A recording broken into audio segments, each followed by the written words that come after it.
నాగార్జున సాగర్ గేట్లెత్తాలని అధికారులు నిర్ణయించారు. ఏ క్షణమైనా గేట్లెత్తే అవకాశం కనబడుతోంది. సాగర్లోకి ప్రస్తుతానికి 4,58,393 క్యూసెక్ల ఇన్ఫ్లో చేరుతోంది. అదే రకంగా అవుట్ఫ్లో విషయానికి వస్తే అవుట్ఫ్లో 40,560 క్యూసెక్లుగా ఉంది. ఇక పూర్తి స్థాయి నీటి మట్టం 590 అడుగులు కాగా ప్రస్తుతానికి 571.40 అడుగులకు చేరింది. అంటే కేవలం ఒక 19 అడుగుల తేడాలో మాత్రమే అయితే ఉంది. ఇక పూర్తి స్థాయి నీటి సామర్థ్యం 312 టీఎంసీలు కాగా ప్రస్తుతానికి 260 టీఎంసీలుగా నమోదైంది. సో పూర్తి స్థాయి నీటి మట్టానికి సుమారుగా 50 టీఎంసీల సామర్థ్యం మరింతగా రావాల్సి ఉంది. సో ప్రస్తుతానికైతే 260 టీఎంసీలు అయినప్పటికీ నిండు కుండలాగా మారింది. ఇక శ్రీశైలం నుంచి వరద కొనసాగుతుంది. వరద ఉధృతంగా ప్రవహిస్తోంది. శ్రీశైలం ఇన్ఫ్లో 4,50,064 క్యూసెక్లుగా ఉంది. ఇక జలాశయంలోని 10 గేట్లు ఎత్తారు అధికారులు. 20 అడుగుల మేర ఎత్తి నీటిని విడుదల చేస్తున్నారు. ఇక అవుట్ఫ్లో 5,22,318గా ఉంది.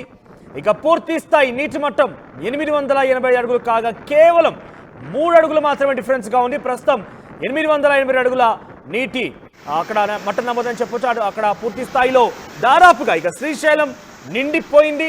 దాదాపుగా కేవలం 3 అడుగులు తేడా అంటే పెద్దగా అరే ఎఫెక్ట్ చూపించకపోవచ్చు, కానీ దాదాపుగా నిండు కుండలాగా మనకు తలపిస్తోంది. ఇక నాగార్జున సాగర్లో పూర్తి స్థాయి నీటి సామర్థ్యం 312 టీఎంసీలు కాగా ప్రస్తుతం 260 టీఎంసీలుగా ఉంది. దీనికి సంబంధించి మరింత తాజా సమాచారం ప్రతినిధి రమేష్ అందిస్తారు. రమేష్, సో నాగార్జున సాగర్లో అటు శ్రీశైలం నుంచి గేట్ ఎత్తడంతో పెద్ద ఎత్తున వరద వచ్చి చేరుతోంది. ఇప్పటికే 260 టీఎంసీల నీటి సామర్థ్యం నమోదైంది. సో ఈ నేపథ్యంలో అధికారులు ఎటువంటి డిసిషన్ తీసుకోబోతున్నారు? ప్రస్తుతానికి ఇప్పటికే ఎడమవైపు కాలం వదలడం జరిగింది. సో గేట్ ఎత్తే అవకాశం కనబడుతుందా? క్రెస్ట్ గేట్ ఎత్తే అవకాశం కనబడుతుందా? ఖచ్చితంగా ఎవరు కూడా ఊహించలేదు శ్రీశైలం నుంచి ఇంత ఎత్తున ఇన్ఫ్లో వచ్చి చేరుతుందని కూడా అధికారులు కూడా ఊహించినటువంటి పరిస్థితి. 4,60,000 క్యూసెక్ల వరద నీరు అంటే మనం అర్థం చేసుకోవచ్చు. గత 2-3 రోజుల నుంచి కూడా 4 లక్షల పైగానే ఇన్ఫ్లో వచ్చి చేరుతుంది. ప్రస్తుతం నాగార్జున సాగర్ నీటి మట్టం చూసినట్లయితే ఇంకొక 18 అడుగులకు మాత్రమే ఉంది. 572 అడుగులకు చేరుకుంది. పూర్తి స్థాయి నీటి మట్టం 590 అడుగులకు కాదు, కేవలం 18 అడుగులు మాత్రమే ఉంది. ఆ 18 అడుగులు కూడా ఇవాళ రాత్రి వరకు కూడా పూర్తి స్థాయి నీటి మట్టం చేరుకునే అవకాశం కనపడుతుంది. ఆ రాత్రి గాని రేపు ఉదయం గాని నాగార్జున సాగర్ క్రస్ట్ గేట్లు కూడా ఎత్తే అవకాశం ఉంది. నాగార్జున సాగర్ పూర్తి స్థాయి నీటి మట్టం 312 టీఎంసీలకు గాను ఇప్పటికే 263 టీఎంసీల వరకు కూడా చేరుకుంది. గత 4-5 రోజుల నుంచి కూడా మనం నాగార్జున సాగర్ ని పరిశీలిస్తున్నాం. ఏ మాత్రం కూడా ఇన్ఫ్లో తగ్గడం లేదు. ఎగువన కురుస్తున్నటువంటి భారీ వర్షాలతో ప్రాజెక్టులన్నీ కూడా నిండుకుండలా మారడంతో దిగువకు నీటిని విడుదల చేస్తున్నటువంటి పరిస్థితి కనిపిస్తుంది. 2 రోజుల క్రితమే మనం చూడడం జరిగింది. నాగార్జున సాగర్ కూడా భారీగా నీటి ప్రవాహం కొనసాగంతో ఎడమ కాలువకు మంత్రులు నీటిని విడుదల చేయడం జరిగింది. ఎడమ కాలువలోని నల్గొండ, ఖమ్మం జిల్లాల రైతులకు సాగునీరు అందిస్తుంది. ఎడమ కాలువకు నీటిని విడుదల చేయడంతో ఇక ఆ ఎడమ కాలువ పరిధిలోని అన్ని కాలువలకు కూడా నీటిని విడుదల చేసే ప్రక్రియ మొదలైందని చెప్పవచ్చు. గత 2 సంవత్సరాలుగా సాగర్ ఆయకట్టు కింద పూర్తిగా క్రాప్ హాలిడే ప్రకటించారు. కరువు ఛాయలు కనిపించాయి. క్రాప్ హాలిడే ప్రకటించి ఎవరు కూడా పంటలు వేయొద్దని అధికారులే స్పష్టం చేశారు.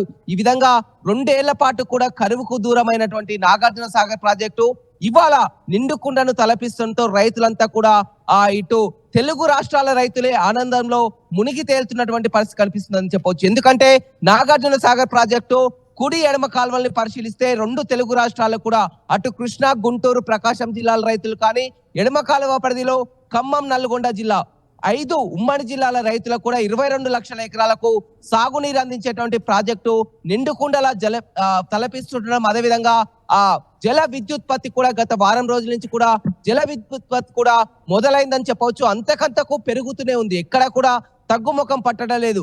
జిల్లాలో వర్షాలు కురవనప్పటికీ కూడా సాధారణ వర్షపాతం నమోదైనప్పటికీ కూడా ఎగువన కురుస్తున్నటువంటి వర్షాలతో ఇవాళ కృష్ణా బేసిన్ చూస్తున్నాం. నాగార్జున సాగర్ ప్రాజెక్టే కాదు, పూర్తిగా కృష్ణా బేసిన్ లోని ప్రాజెక్టులన్నీ కూడా పూర్తి స్థాయి నీటి మట్టం చేరుకున్నటువంటి పరిస్థితి కనిపిస్తుంది. అటు గోదావరి బేసిన్ కానీ ఇటు కృష్ణా బేసిన్ కానీ 2 కూడా రెండు ఎక్కడికక్కడ నిండుకుండలు తలపిస్తుండటంతో మొత్తం ఆ ప్రజలంతా కూడా ఆనందం వ్యక్తం చేస్తున్నారు. ఓవైపు ఇది ఆ ప్రభుత్వానికి చాలా అనుకూలం అని చెప్పవచ్చు. ఎందుకంటే ఎప్పుడైనా కానీ ప్రభుత్వాలని మనం గతంలో చూసినా కానీ ఈ విధంగా కృష్ణా బేసిన్ లో నీరు గరిష్ట స్థాయికి చేరడం రైతులు కూడా ఆనందంలో ఉంటుంటే సగం బర్డెన్ కూడా ప్రభుత్వంకు తగ్గుతున్నటువంటి అవకాశం కనిపిస్తుంది. ప్రస్తుతం మాత్రం మనం నాగార్జున సాగర్ పూర్తి స్థాయి నీపట్టడం చూసినట్లయితే ఎప్పటికప్పుడు కూడా గంట కూడా పెరుగుతూ వస్తుంది. వాటర్ క్రమేపీ గంటకు పెరుగుతుంది.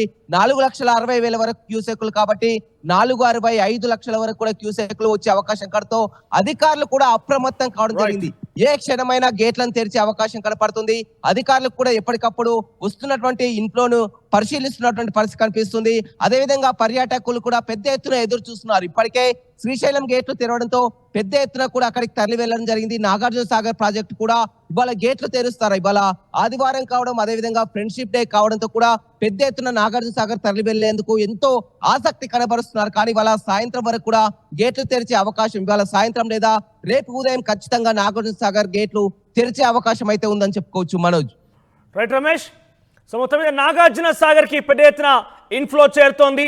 కేవలం 18 అడుగుల తేడాతో మాత్రమే పూర్తి స్థాయి నీటి అడుగులు కనబడుతున్నాయి. పూర్తి స్థాయిలో అక్కడ ఉన్నటువంటి 512 ప్రస్తుతానికైతే నమోదైనట్టు కనబడుతోంది. పూర్తి స్థాయి నీటి మట్టానికి గాను కేవలం అతి చేరువ నేపథ్యంలోనే అధికారులు రేపు గేటు తెరిచే సిద్ధమవుతున్నారు. నాగార్జున సాగర్ నిండుకుండలాగా మారింది. కేవలం 18 అడుగుల తేడాలో మాత్రమే ప్రస్తుతం నమోదైంది. ఇక శ్రీశైలంలో కూడా భారీ ఎత్తున వరద వచ్చి చేరుతుండటంతో అదే స్థాయిలో అవుట్ఫ్లోగా వదులుతున్నారు అధికారులు. సో ఈ నేపథ్యంలోనే సుమారుగా 10 గేట్లని 20 అడుగుల మేర ఎత్తడం జరిగింది. 20 అడుగుల ఎత్తిన మేర నేపథ్యంలో చాలా భారీ ఎత్తున అవుట్ఫ్లో వెళ్తోంది. అవుట్ఫ్లో మొత్తం కూడా నాగార్జున సాగర్ చేరుతోంది. గంటకి నాగార్జున సాగర్లో నీటి సామర్థ్యం పెరుగుతోంది. ప్రస్తుతానికి సాగర్లోకి 4,58,393 క్యూసెక్ల ఇన్ఫ్లో కొనసాగుతోంది. ఇక అదే స్థాయిలో అవుట్ఫ్లో విషయానికి వస్తే 40,560 అడుగులు క్యూసెక్లుగా ఉంది. ఇక పూర్తి స్థాయి నీటి మట్టం 590 అడుగులు కాగా ప్రస్తుతం 571.40 అంటే సుమారుగా 572 అడుగుల నీటి మట్టం అక్కడ నమోదైంది. ఇక 312 టీఎంసీలకు గాను 260 టీఎంసీలు అక్కడ ఇప్పటికే నీటి సామర్థ్యం ఉన్నట్టుగా అధికారులు చెప్తున్నారు. ఇక శ్రీశైలం విషయానికి వస్తే శ్రీశైలంలో 4,50,064 క్యూసెక్ల ఇన్ఫ్లో ఉంది. ఇక 10 గేట్లు 20 అడుగుల మేర ఎత్తి అవుట్ఫ్లోని కూడా సుమారుగా 1,00,000 పైగానే, అంటే ఇన్ఫ్లోకి కంటే కూడా 1,00,000 పైగానే అవుట్ఫ్లోగా వదులుతున్నారు. 5,22,318 క్యూసెక్లుగా ఉంది. ఇక పూర్తి స్థాయి నీటి మట్టం 885 అడుగులు కాగా ప్రస్తుతం 882.20 అడుగులుగా అక్కడ నీటి మట్టం ఉన్నట్టుగా అధికారులు చెప్తున్నారు. సో నాగార్జున సాగర్లో ఏ క్షణమైనా కూడా అధికారులు ఇప్పటికే నేను తీసుకున్నారు గేట్ ఎత్తడానికి. ఎందుకంటే కేవలం 18 అడుగుల తేడాలో మాత్రమే పూర్తి స్థాయి నీటి మట్టం నమోదైంది. సో 590కి గాను 572గా నమోదైంది దాదాపుగా. సో ఈ నేపథ్యంలో ఏ క్షణమైనా కూడా గేట్లు ఎత్తి కిందికి వదిలే అవకాశం కనబడుతుంది. డెఫినెట్గా ఇది గతంలో చూసాం మనం. వేసవి కాలంలో చాలా పెద్ద ఎత్తున త్రాగునీటి కోసం కూడా ఇబ్బంది పడ్డారు. చాలా డేంజర్ లెవెల్స్లోకి అక్కడ గ్రౌండ్ వాటర్ అంటే పూర్తి స్థాయి నాగార్జున సాగర్ అయితే ఇక డెడ్ స్టోరేజ్కి చేరిపోయింది. నాగార్జున సాగర్ డెడ్ స్టోరేజ్ చేరిపోయింది. శ్రీశైలం పరిస్థితి ఆ రకంగానే ఉండేది. ఎట్టి పరిస్థితుల్లో కూడా ఇక్కడ నుంచి ఎటువంటి వాటర్ సోర్సెస్ మనం ఉపయోగించుకునేందుకు అవకాశం లేకుండా పోయింది. కానీ ఈ వర్షాకాలం రాగానే ఒక్కసారిగా ప్రభుత్వాలు కూడా సంతోషించదగ్గ వార్తను చెప్పొచ్చు. ఎందుకంటే వాతావరణం అనుకూలించింది. వర్షపాతం చాలా బాగా నమోదైంది. ఎగువన కురుస్తున్న వర్షాల కారణంగా నాగార్జున సాగర్ నిండుకుండలా మారడంతో తెలుగు రాష్ట్రాలు రెండు కూడా, అటు ఆంధ్రప్రదేశ్ ఇటు తెలంగాణ 2 రాష్ట్రాలు కూడా ప్రభుత్వాలు కూడా సంతోషం వ్యక్తం చేస్తున్నాయి. ఏ క్షణమైనా కూడా గేట్ అవకాశం ఉంది. సుమారుగా ఈ నీటితోని అటు సాగునీటితో పాటుగా తెలుగు రాష్ట్రాలకి తాగునీటి కోసం కూడా వినియోగించే అవకాశం నేపథ్యంలో పెద్ద ఎత్తున సంతోషాన్ని వారంతా కూడా వ్యక్తం చేస్తున్న పరిస్థితి కనబడుతోంది. అధికారులు ఏ క్షణమైనా కూడా నాగార్జున సాగర్ గేట్లు ఎత్తేసే అవకాశం కనబడుతోంది.